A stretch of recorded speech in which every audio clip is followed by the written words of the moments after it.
Welcome to the e-lecture session for diploma students. In today's class, we are going to deal with a problem on indirect method Swinburne's test. While conducting a Swinburne's test on DC shunt motor, it takes a no load current of 4 amperes at 500 volts. The armature resistance is 1 ohm and the field resistance is 520 ohms. Find the efficiency of the generator when delivering 45 amperes and number 2 motor when taking a current of 45 amperes. First we will write down the given data. No load current I naught is equal to 4 amperes, supply voltage V is equal to 500 volts and armature resistance RA is 1 ohm, field resistance RSH is equal to 520 ohms. To find the efficiency of generator when delivering a current of 45 amperes, efficiency of motor when taking a current of 45 amperes. No load power V into I naught, which is equal to 500 into 4, which is equal to 2000 watts. This is the total loss. Then ISH is equal to V by RSH, which is equal to 500 by 520, which is equal to 0.961 amperes. We need to calculate the no load armature current IA naught, which is equal to I naught minus ISH, which is equal to 4 minus 0.961, 3.039 amperes. We need to calculate no load armature copper loss, which is given by the expression IA square into RA. We know that IA naught is equal to 3.039. So, 3.039 square into RA is 1, which is equal to 9.235 watts. Constant losses WC is equal to no load power minus no load armature copper loss, which is equal to 2000 minus 9.235, which is equal to 1990.765 watts. When acting as a generator, when IL is equal to 45 amperes, output power is equal to V into IL, which is equal to 500 into 45. So, the output power will be 22.5 kilowatts. Armature copper loss is IA square into RA, where IA is equal to IL plus ISH, which is equal to 45 plus 961, which is equal to 45.961 amperes. IA square RA is equal to 2112.413 watts. Now, we need to calculate the total losses, which is armature copper loss plus constant loss. We know that the armature copper loss value is 2112.413. We need to add this with 1990.765, which is the constant loss, which yields 4103.178 watts. Now, the input power is equal to output power plus total losses on load. So, we know that the output power is 22.5 kilowatts plus 4103.178 will yield you 26,000. This is plus, this is not the product, this is plus 26,603.178 watts. Then we need to calculate the efficiency, which is equal to output power divided by input power into 100. So, output power is 22,500 watts, input power is 26,603.178 into 100 will yield you 84.576%. When acting as motor, I is equal to 45 amperes, IA is equal to IL minus ISH, that is 45 minus 0.961, which is equal to IA is equal to 44.04 amperes. Then armature copper loss is equal to IA square RA, which is equal to 44.04 square into 1, that is 1939.52 watts. The total losses is equal to constant loss plus armature copper loss, that is 1990.765 plus 1939.52. So, 3930.28 watts. input power is equal to V into I, that is 500 into 45 watts, 22,500 watts.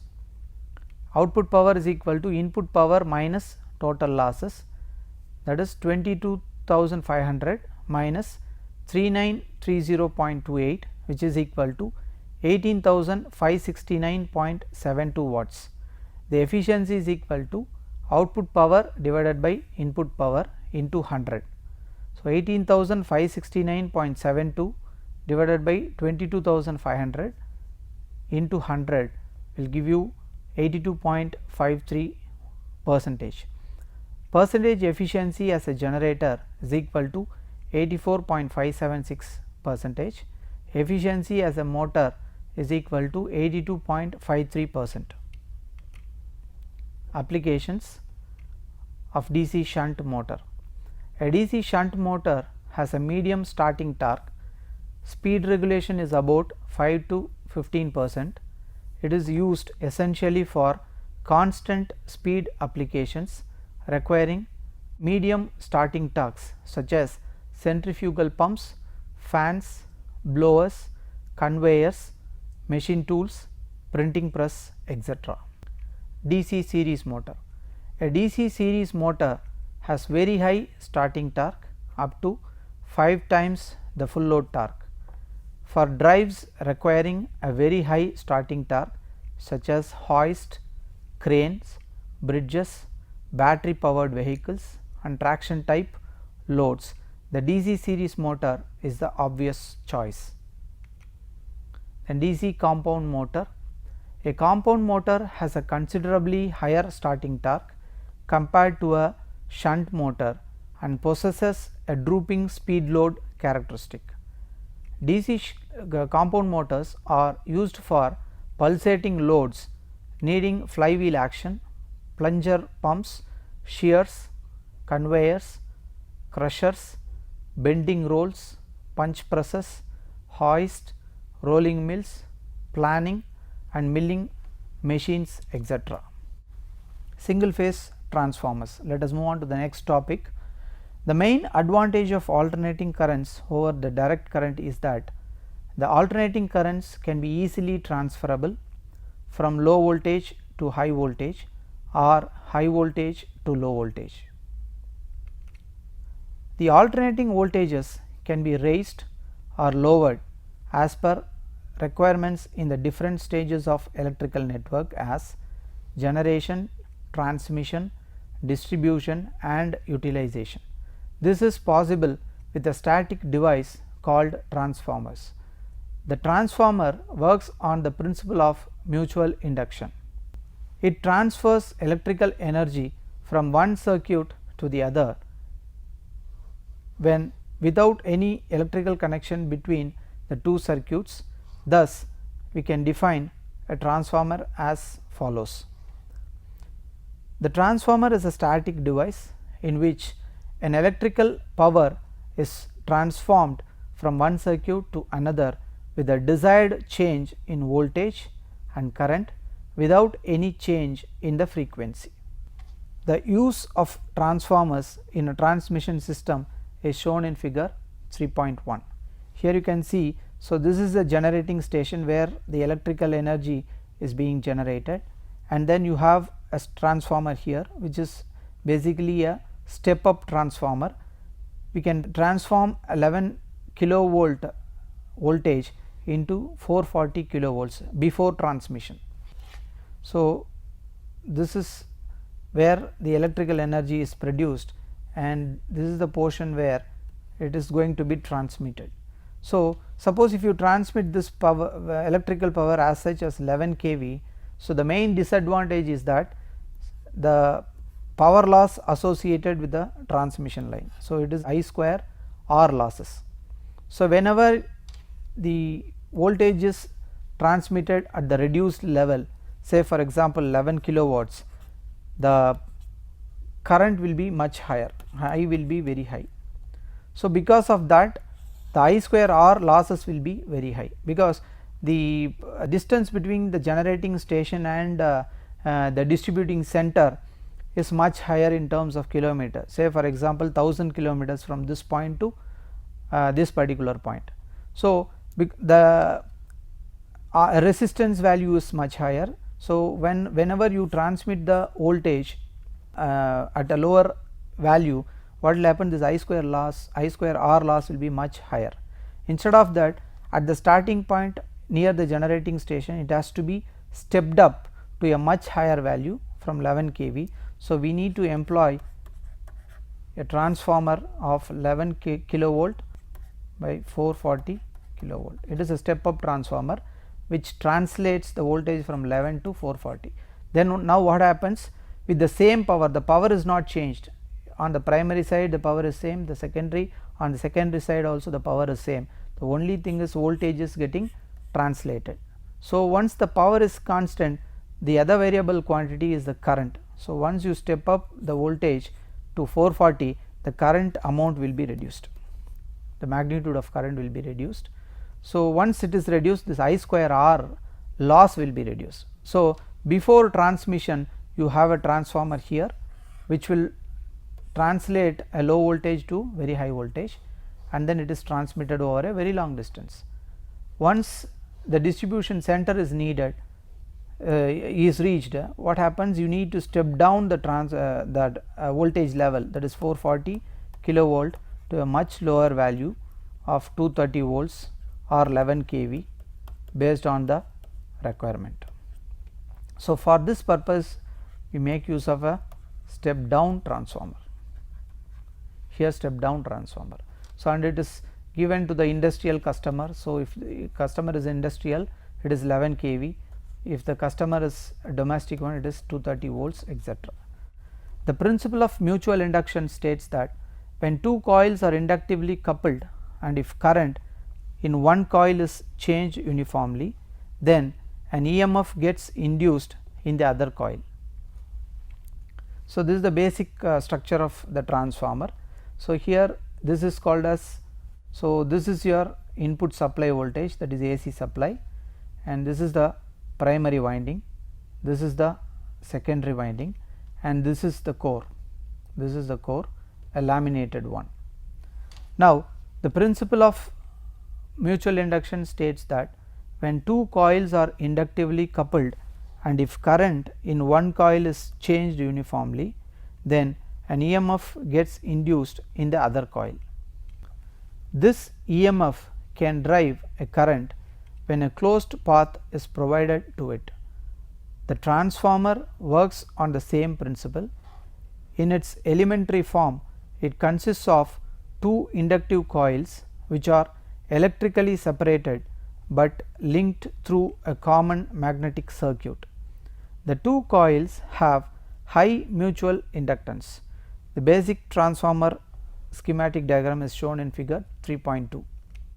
One of the two coils is connected to source of alternating voltage. This coil, in which the electrical energy is fed with the help of source, is called as primary winding. The other winding is connected to the load. The electrical energy is transformed to this winding, is drawn out to the load. This is a symbolic representation of a transformer. This is the primary winding which has got N1 turns. This is the secondary winding which has got N2 turns. Load is connected to the secondary, whereas the input supply is given to the primary winding. This winding is called the secondary winding. The primary winding has N1 number of turns, while the secondary winding has N2 number of turns. Symbolically, the transformer is indicated as shown in figure 3.3. When primary winding is excited by an alternating voltage, it circulates an alternating current. This current produces an alternating flux phi, which completes its path through a common magnetic core as shown in the dotted line. Thus, an alternating flux links with the secondary winding.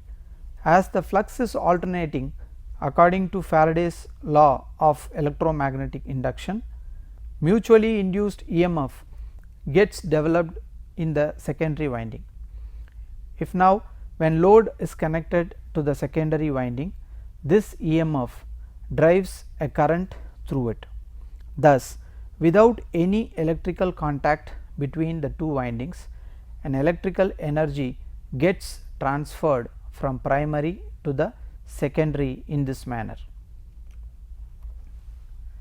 The EMF induced in the secondary winding depends upon the number of turns of the windings. If the number of turns in the secondary winding is more than that of the primary winding, the EMF induced in the secondary winding will be higher than the voltage applied to the primary winding. This type of transformer is called as step up transformer. On the other hand, if the number of turns in the secondary winding is less than that of the primary winding, the EMF induced in the secondary winding will be less than the voltage applied to the primary winding. This type of transformers are called step down transformers. Thus, the energy is transferred from the primary circuit to the secondary circuit through the medium of the magnetic field. In brief, a transformer is a device that transfers electrical power from one circuit to another circuit. Number 2, it does so without change in frequency, and 3, it accomplishes this by electromagnetic induction, that is mutual induction. Then we will move on to the constructional details of a transformer. The simple elements of a transformer consists of two coils having mutual inductance and a laminated steel core. The two coils are insulated from each other and the steel core. Other necessary parts are a suitable container for the assembled core and windings, a suitable medium for insulating the core and its windings from each other and from the container. Thirdly, suitable bushings either made of porcelain, oil filled or capacitor type for insulation purpose. Conservator tank to top up the fall in oil level in the transformer tank. Then breather. The purpose of the breather is to filter the moisture entry from atmosphere to the transformer. Then oil to transfer the heat from winding core to body and to dissipate the heat, and also acts as an insulator to isolate the body from the winding. The two basic parts of transformer are number 1 magnetic core, number 2 windings. Magnetic core. The core of the transformer is either a square in shape or rectangular in shape. It is further divided into two parts. The vertical position on which coils are normally wound is called a limb, while the top and the bottom horizontal portion is called the yoke of the core. These parts are shown in the figure 3.4a. So, this is, I can zoom this on, we can have a look at this. So, you can see here. So, this is called as a limb, this is the yoke. The joints can be of two types, either it can be I shape. So, this is I shaped joint, or the lamination can be L shaped like this. Two L shaped joints can be connected together to form a core like this, or 4 I shaped joints can be connected like this to form the core.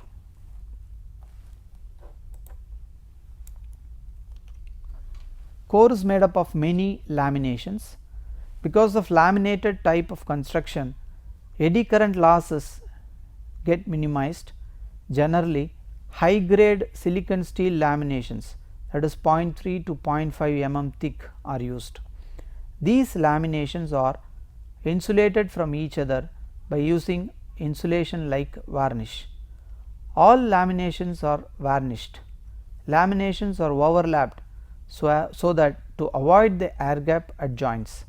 For this, generally L shaped or I shaped laminations are used, which are shown in the figure 3.4b. Here you can see the cross section of various kinds of limbs. The cross section of the limb depends upon the type of the coil to be used, either circular or rectangular. The different cross section of limbs practically used are shown in figure 3.5. I can make it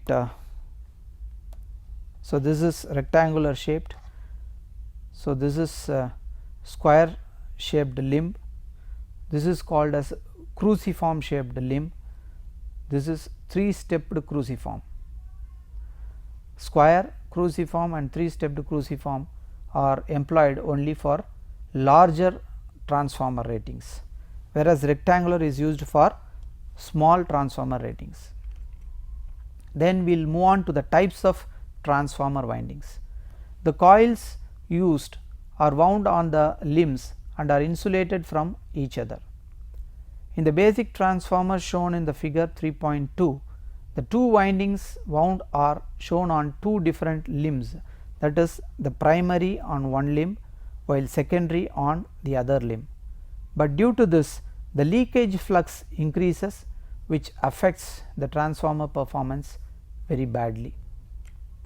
Similarly, it is necessary that the windings should be very close to each other to have high mutual inductance. To achieve this, the tow windings are split into many number of coils and are wound adjacent to each other on the same limb. A very common arrangement is cylindrical coils as shown in figure 3.6. We will zoom it on. You can see here. So, this is basically a low voltage winding, this is high voltage winding. Normally the low voltage winding is very closer to the limb. After having the low voltage winding wound over the limb, the high voltage winding is placed overlapped on the other like this. So, this is the cross section of this winding. Such cylindrical coils are used in the core type transformers. These coils are mechanically strong. These are wound in the form of helical layers. The different layers are insulated from each other by paper, cloth or mica. The low voltage winding is placed near the core for ease of insulating it from the core. The high voltage coil is placed after it. The other types of coils which are very commonly used for the shell type of transformer is sandwiching coils. Each high voltage portion lies between any two low voltage portion, sandwiching the high voltage portion. Here you can see.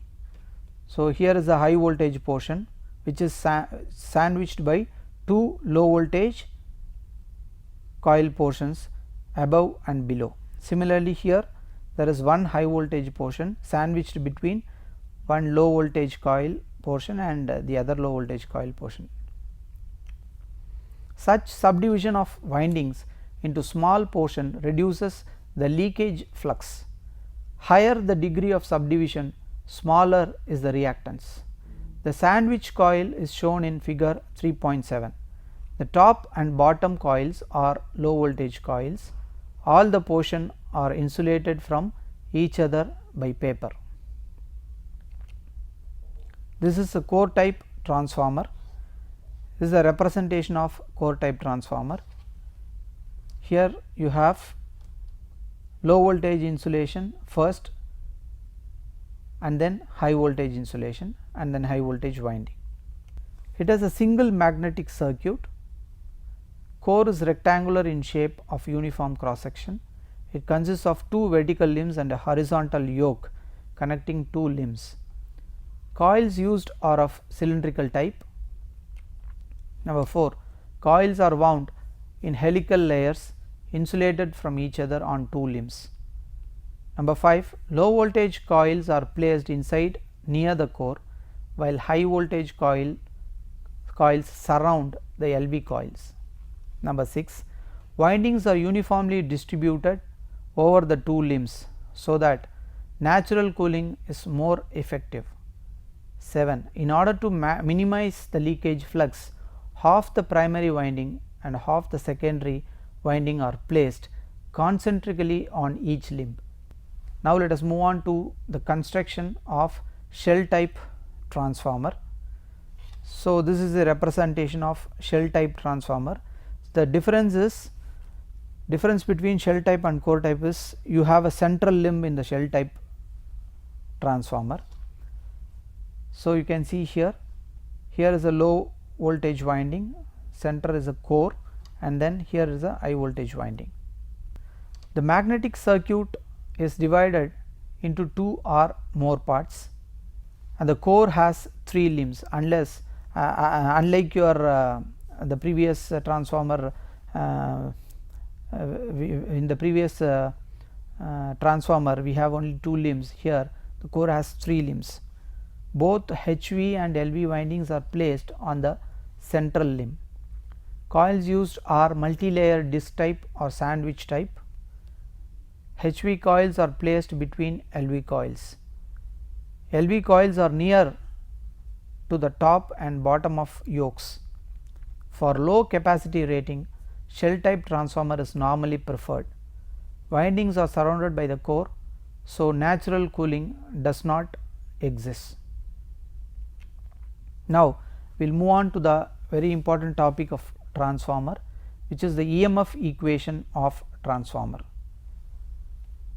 Now, let us assume N1 is the number of turns in primary, N2 number of turns in secondary, phi m is the maximum flux in core in Weber, that is Bm into A, F is the frequency of AC input in Hertz, then average rate of change of flux will be calculated by phi m divided by 1 by 4f.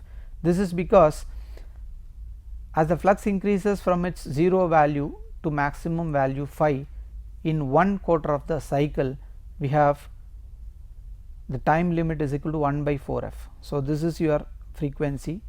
The one frequency is this, 1 hertz is this, from 0 to 360, that is 2 pi. Here it is 1 by 2f and this is 1 by 4f. So, right from 0 to the maximum peak, that is the positive peak, the alternating quantity attains its positive peak exactly at 1 by 4f seconds. So, the average rate of change of flux is given by phi m divided by 1 by 4f, which is equal to 4f phi m Weber per second or volt. Now, the rate of change of flux per turn means induced EMF in volt. The average EMF per turn is equal to 4f phi m volt. If the flux phi m varies sinusoidally, then the RMS value of induced EMF is obtained by multiplying the average value with the form factor. We know that the form factor is the ratio of RMS value by average value, which is equal to 1.11. So, the RMS value of EMF per turn is equal to 1.11 into 4f phi m, which is equal to 4.44 f phi m volt.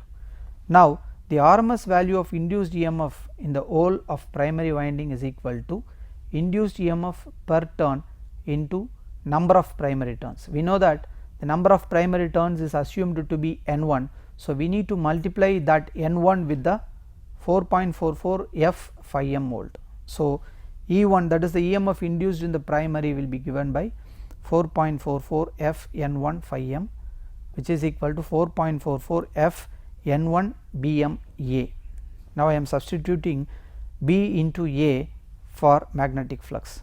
Similarly, we can write the RMS value of EMF induced in the secondary just by replacing N1 here by N2. So, E2 is equal to 4.44 f N2 Bm A.